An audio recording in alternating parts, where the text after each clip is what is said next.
Hey, it's Clay, and this will be a video chart on ticker symbol BIOAQ. We will take a look at the 30-minute time frame.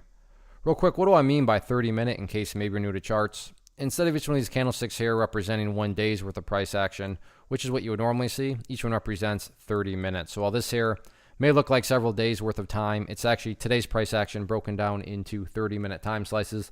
I like to this time frame that does a good job of telling the quote-unquote story of the price, and then makes mapping out where levels of support and resistance a bit easier to see.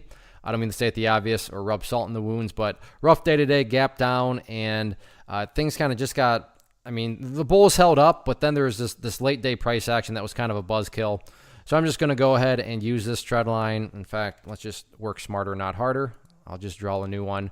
But what was going on and what I was planning on talking about was, hey, you know what? Yeah, the price gapped down, but at least, the price was starting to trend upwards for the remainder of the day.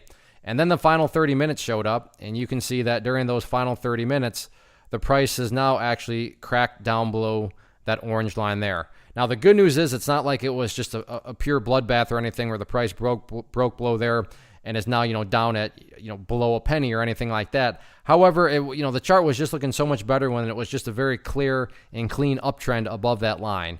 So again, does that break mean that this thing's headed down to below a penny? There's no such thing as a guarantee, but just kind of a buzzkill that the day did close out with that break of the trend line. So we'll see if that, gets any more bearish. What do I mean by gets any more bearish? I realize that's just a soundbite. Those are just words, but that's why I like charts, because you can quantify words, and instead of just, me saying stuff, I can put numbers behind it. So kind of any more bearish in my mind would be breaking back below a penny, because, down below a penny essentially puts it back at, those lows where it was flirting with, over in the morning time.